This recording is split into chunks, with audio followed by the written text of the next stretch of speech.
एक बार महात्मा बुद्ध किसी गांव में प्रवचन दे रहे थे। वे अपनी बात को समाप्त करते हुए बोले, मानव के दुख का कारण है स्वयं को किसी से बांधना। जहां भी मोह होता है, बंधन होता है, वहां दुख स्वयं ही उत्पन्न हो जाता है। अतः अपने बंधनों को जानें और उनसे बाहर निकलने का प्रयास करें।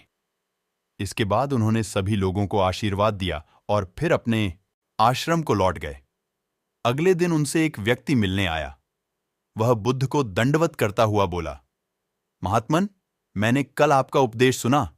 आपकी बातें मेरे हृदय में उतर गई हैं। मैंने अपने बंधनों को तोड़ दिया है, सारी मोह माया का त्याग कर दिया है। अब मैं आपकी शरण में आना चाहता हूं। उस व्यक्ति की बातें सुनकर बुद्ध मुस्कुराए और धीरे से बोले, मुझे विस्तार से बताओ वत्स, तुमने कौन कौन से बंधन तोड़े और किसका मोह त्याग दिया है? वह व्यक्ति बोला, मेरे घर पर मेरे बूढ़े माता पिता और पत्नी हैं। मेरा एक छोटा बच्चा भी है।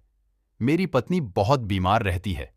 उसके कष्ट देखकर मैं अक्सर सोचता रहता था कि वह मर जाए तो उसके कष्ट दूर हो जाएं। उसकी वजह से मैं बहुत दुखी रहता हूं। लेकिन कल जब मैंने आपका उपदेश सुना तो मेरी समझ में आ गया कि मेरे परिवार से मेरा बंधन ही मेरे दुखों का कारण है। अगर मैं इसके चक्कर में पड़ा रहूंगा तो कभी सत्य को नहीं जान सकूंगा।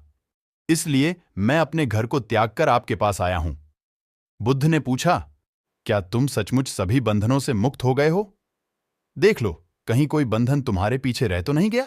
वह व्यक्ति बोला, नहीं प्रभु, मैं अपने जीवन की सारी चीजों को पीछे छोड़ आया हूं और अब आगे बढ़ना चाहता हूं। बुद्ध ने कहा, अगर ऐसी बात है तो फिर ठीक है। आज तुम यहीं आश्रम में रुको। कल मैं तुम्हें बताऊंगा कि तुम्हें क्या करना है।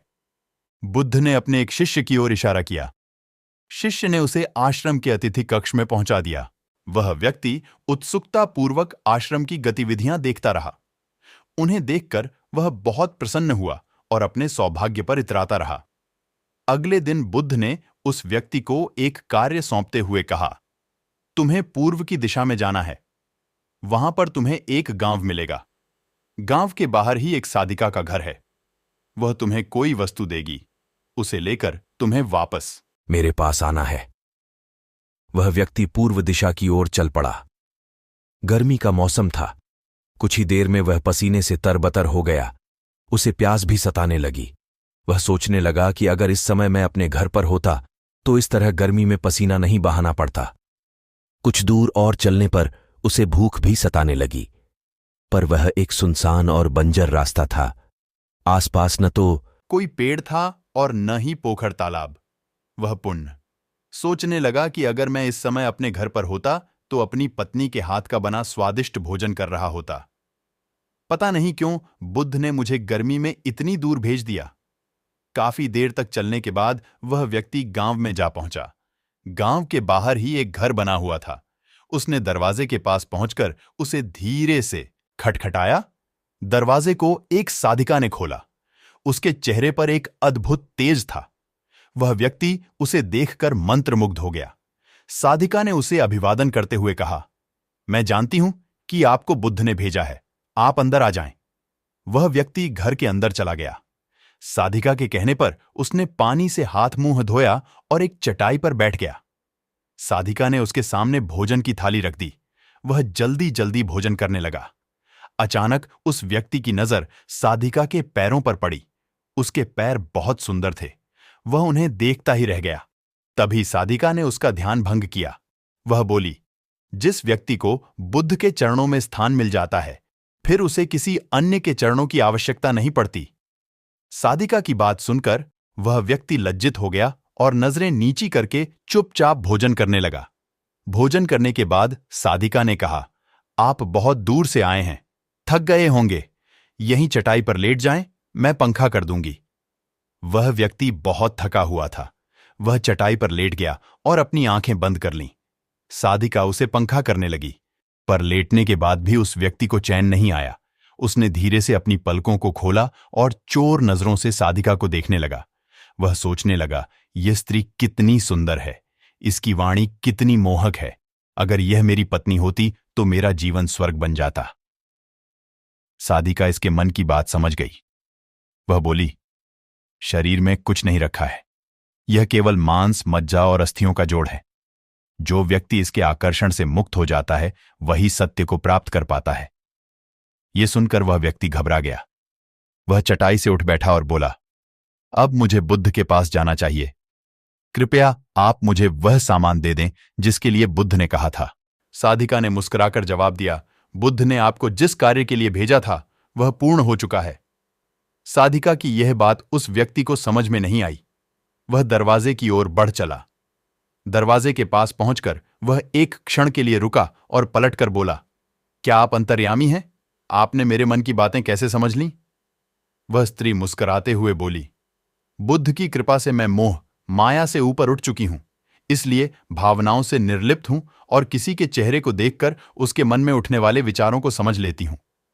उसकी बातें सुनकर वह व्यक्ति एक बार पूर्ण लज्जित हुआ और सोचने लगा कि जिस स्त्री ने सच्चे मन से मेरा सत्कार किया, मैं उसके बारे में क्या क्या सोचता रहा। उसके बाद वह बुद्ध के आश्रम की ओर लौट पड़ा। आश्रम में पहुंचकर वह व्यक्ति बुद्ध के चरणों में गिर पड़ा और बोला, महात्मन, मुझे क्षमा कर दें, मैं बड़ा पापी हूं। उसकी बात सुनकर बुद्ध मुस्कुराए और बोले, मैंने तुम्हें साधिका के पास इसीलिए भेजा था ताकि तुम अपने आप को देख सको। अब मुझे बताओ, क्या तुम सचमुच मोह और बंधन को त्याग चुके हो? वह व्यक्ति कुछ नहीं बोला। वह नजरें नीची किए चुपचाप खड़ा रहा। बुद्ध ने कहा, बाहरी बंधन और मोह को त्यागने से हम बंधन मुक्त नहीं होते। दरअसल बंधन और मोह हमारे भीतर होता है। तुमने परिवार को छोड़ दिया और सोचा कि मैं बंधन मुक्त हो गया, लेकिन जैसे ही तुम्हें अवसर मिला, तुम्हारे भीतर का मोह जाग उठा और इसी वजह से आज तुम अपने आप को पापी समझ रहे हो। मुझे क्षमा कर दें प्रभु। उस व्यक्ति ने अपने हाथ जोड़ दिए। फिर वह धीरे से बोला, आप सही कह रहे हैं। मैं केवल अपनी पत्नी से पीछा छुड़ाना चाहता था। वह बहुत बीमार रहती है। 1 वर्ष से हमारे बीच संबंध भी नहीं बन पाए। मैं कुछ ज्यादा कमाता भी नहीं हूं, इसलिए मैं अपने परिवार के दायित्वों का निर्वहन भी ठीक ढंग से नहीं कर पा रहा हूं। शायद इसीलिए मैं अपने परिवार से पीछा छुड़ाना चाहता था। औकिथुनसिया, पर अब मैं समझ गया हूं, मेरा परिवार ही मेरा सत्य है और उसके दायित्वों का निर्वहन ही असली कर्म है। बुद्ध बोले, मैं जो कुछ भी कहता हूं वह अपने अनुभव के आधार पर कहता हूं। लोग मेरी बातों को सुनते तो हैं, पर वे अपने स्वार्थ के अनुसार ही उसका अर्थ ग्रहण करते हैं। इसीलिए मोह, माया, कामना, इच्छा, वासना, क्रोध को लोग बाहर की ओर खोजते हैं, जबकि यह हमारे भीतर ही है। हम दूसरों को देखकर तरह तरह की कामना करने लगते हैं। कामना से इच्छा जन्म लेती है, इच्छा से वासना पैदा होती है और वासना की पूर्ति न होने पर क्रोध उत्पन्न होता है। यह सब एक दूसरे से जुड़े हुए हैं। क्रोध के लिए हम सदैव दूसरे को जिम्मेदार ठहराते हैं, जबकि क्रोध का स्रोत हमारे भीतर है। तुम चाहोगे तो क्रोध आएगा, तुम चाहोगे तो क्रोध नहीं आएगा। इसी तरह बंधन बाहर नहीं होते, हमारे मन में होते हैं। हम मन से ही किसी से बंध जाते हैं और मन के कारण ही हम दुख पाते हैं। लेकिन जो व्यक्ति इन बातों की गहराई तक पहुंच जाता है वह दुखों से हमेशा हमेशा के लिए मुक्त हो जाता है। दोस्तों, हमें उम्मीद है कि आपको बुद्ध की ये कहानी हमें दुख कौन देता है पसंद आई होगी। आप चाहें तो गौतम बुद्ध की यह कहानी यदि आपको पसंद आई है तो चैनल को सब्सक्राइब करके नोटिफिकेशन ऑन कर लें, जिससे गौतम बुद्ध की कोई भी कहानी अपलोड किया जाए तो सबसे पहले नोटिफिकेशन आपको मिले। Thank you.